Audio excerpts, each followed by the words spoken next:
네, 유승민 작가 모셨습니다. 어서 오세요. 안녕하세요. 자, 오늘 어떤 내용인가요? 네, 그 여군을 대상으로 한 딥페이크 합성 사진이 텔레그램 방에서 공유됐다라는 보도가 어제 네, 나왔습니다. 맞아요. 예. 딥페이크, 그러니까 다른 사람의 얼굴 사진에 성착취물을 합성한 범죄인데요.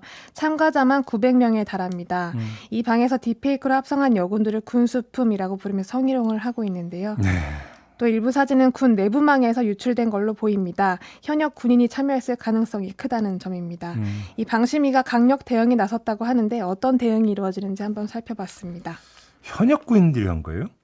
네, 그렇다고 보여집니다. 예. 입장이 가능한 것도 현역 군인들이 있는데요. 예. 그 해당 대화방에 참가하기 위한 몇 가지 조건이 있습니다. 네. 군수품, 그러니까 합성 사진으로 만들고 싶은 여군의 사진과 연락처, 그리고 소속과 계급, 나이 같은 개인정보를 운영자한테 제출을 하면 입장이 가능하고요. 예. 혹은 현역 군인임을 입증하는 방법이 있습니다.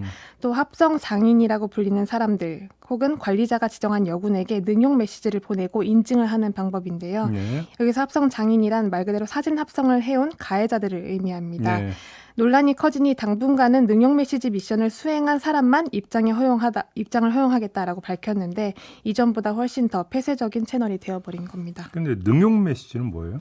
이 능용 메시지라는 거는 그 성착취물을 합성한 사진을 당사자에게 보내는 행위를 의미합니다. 피해자에게 예.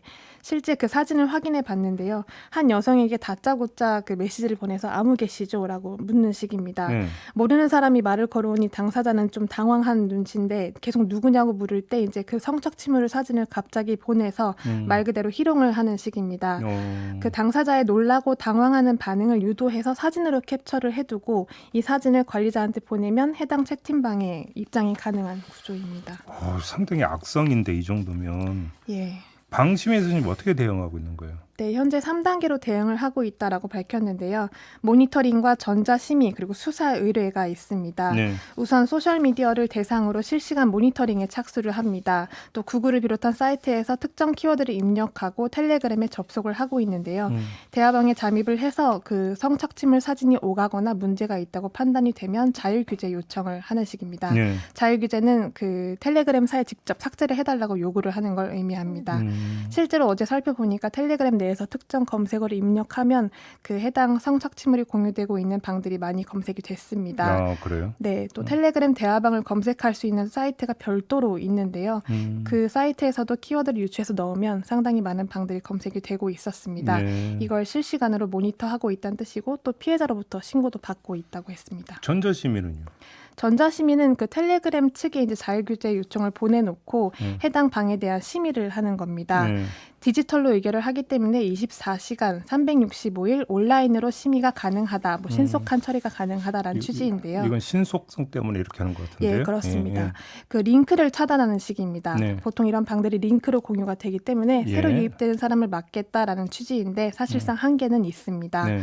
이 과정에서 가해자나 사용자의 정보가 특정되면 이제 경찰에 수사 협조를 요청하는 식입니다.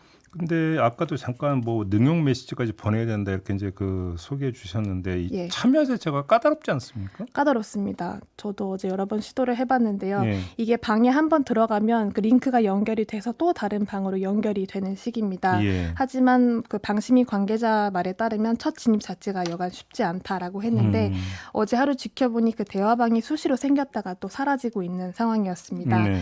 그래서 단서 찾기가 굉장히 쉽지 않고요. 또 텔레그램의 경우에는 전화번호 비공개가 가능합니다.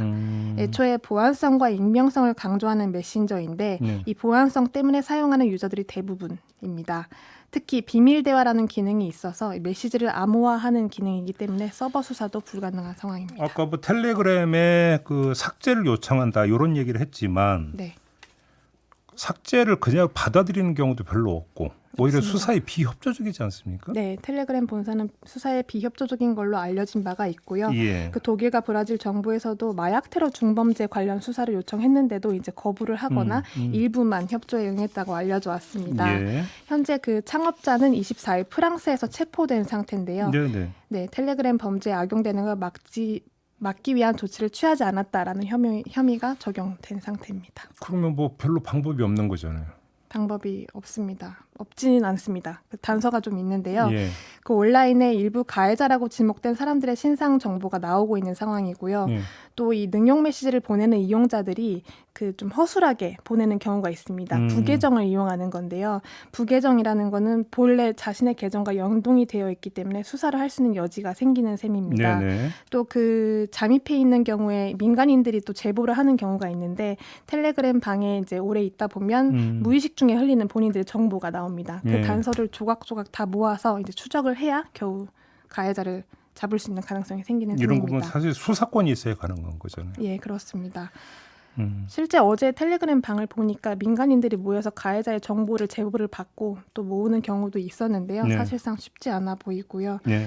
그렇기 때문에 이용자나 피해자의 신고가 중요하다라고 방심위에서도 강조를 하고 있습니다.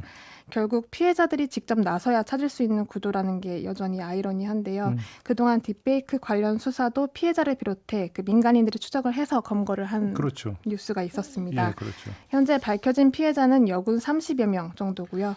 이런 방들이 여전히 수시로 폭파가 되기 때문에 찾기가 좀 어려운 상황입니다. 또 신인철님이 딥페이크 사진을 받으면 어떻게 대처해야 되나요? 지우고 신고? 안 지우고 신고? 어떻게 해야 될까요? 이렇게 질문 주셨는데 이건 당연히 안 지우고 네, 안 지우고 일단 그대로. 물증을 확보를 해야 되니까 그렇습니다. 그리고 신고를 하셔야 네. 되는 거겠죠. 이 점 좀 참고하시기 바라고요. 네. 알겠습니다. 오늘 6분 집중은 좀 이렇게 마무리할게요. 유승민 작가였습니다. 수고하셨어요. 감사합니다.